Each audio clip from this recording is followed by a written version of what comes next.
सभी लोगों को बहुत बहुत शुभकामनाएं। हम सभी के लिए गर्व का विषय है कि इस प्रकार के विलक्षण प्रतिभा के धनी खिलाड़ी हमारे देश में हुए हैं और हमारे देश के आप सभी बच्चों के लिए भी ये प्रेरणा का विषय होना चाहिए। हम सब लोगों को विद्यालय में अलग अलग महान लोगों की जीवनियाँ पढ़ाई जाती हैं। आप लोग के विद्यालय में पढ़ाई जाती होगी, पढ़ते हैं जीवनी लोगों की, वो क्यों पढ़ाई जाती है? ताकि बच्चों को ये पता चले कि जिनको हम लोग एक बहुत महान व्यक्तित्व के रूप में देख रहे हैं, चाहे वो हमारे महात्मा गांधी हो, जवाहरलाल नेहरू हो, हमारे सरदार वल्लभ भाई पटेल हो, महान वैज्ञानिक हो, डॉक्टर एपीजे अब्दुल कलाम हो, सैम मैनेक्शॉ हो, किसी भी क्षेत्र के लोग हो, कल्पना चावला हो, वो सभी लोग स्टार्ट करते हैं कैसे? आप ही लोगों के जैसे।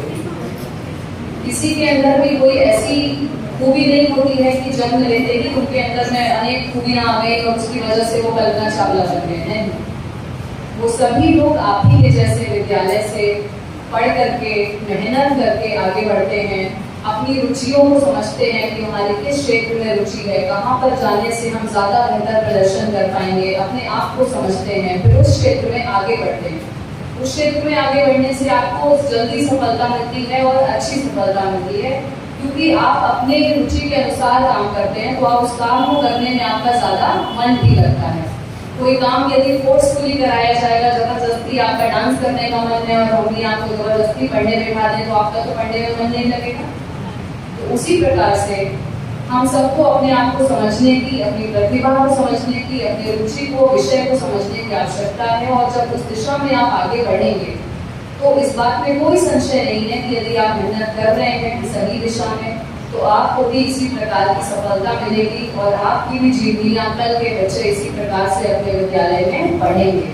तो ये कभी भी नहीं सोचना है कि ये लोग तो कोई बहुत अलग लोग थे, महान लोग थे, तो हमारा तो कहाँ है, हमको नॉर्मल आम आदमी है, हमारा तो कुछ नहीं हो रहा है। सभी लोग आम आदमी से ही शुरू करते हैं, ठीक है?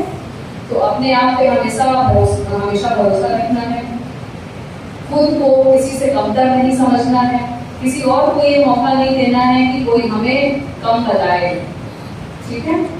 अपने आप को हमेशा अपनी प्रतिभा को बढ़ के मानना है। जितना आप अपने दिमाग में मान लेंगे उतने प्रतिभावान आप बन जाएंगे। अगर आप अपने आप को कम आंकेंगे तो आप उतना ही बन पाएंगे। आप मानेंगे कि नहीं, हम भी कलाम जैसे बहुत बड़े nuclear scientist, missile man of India अगले बन सकते हैं, शकुंतला देवी जैसे मैथमेटिशियन बन सकते हैं, तो आपको कोई नहीं रोक सकता है यदि आप दिन रात उस क्षेत्र में मेहनत करते हैं।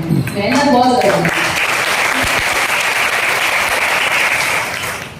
मेहनत से कभी पीछे मत हटिए, कभी डरिए मत। मेहनत करने से, संघर्ष से कभी मत डरिए। कठिन परिस्थितियां कितनी भी आए उससे डरना नहीं है, उससे पीछे नहीं हटना है कि अरे उन लोगों के पास तो बहुत सुविधा था तो हमारे पास तो कुछ है नहीं, वो लोग तो बैंगलोर, हैदराबाद, मुंबई में रहते होंगे इसलिए आगे बढ़ गए, तो हम तो जहानाबाद में क्या करेंगे या छोटे जिले में रहते हैं क्या करेंगे। नहीं, जिनकी हम बात कर रहे हैं वो भी बिल्कुल आप ही के जैसे ग्रामीण परिस्थितियों से, बहुत कठिन परिस्थितियों से निकल करके आगे आए हैं। और आज देखिए उनकी कितने वर्षों के बाद, उनके जन्म के कितने वर्षों के बाद आज हम सभी लोग यहाँ पर बैठ के उनको याद कर रहे हैं। पूरा देश उनके जन्म दिवस को मना रहा है खेल दिवस के रूप में। तो इसी प्रकार की प्रतिभा हम सभी के अंदर कुछ न कुछ छुपी हुई है। जरूरत है मेहनत से उसको बाहर निकालने की और उस पर काम करके उसको आगे बढ़ाने की। तो इन्हीं शब्दों के साथ मैं ये चाहूंगी कि आप सभी लोग मेजर ध्यानचंद के जीवन से प्रेरणा लेते हुए खेल के और अपने जो भी इंटरेस्ट है उन सभी क्षेत्रों में आगे बढ़ें, मेहनत करें और जहानाबाद का, अपने परिवार का, अपना, अपने देश का नाम रोशन करें।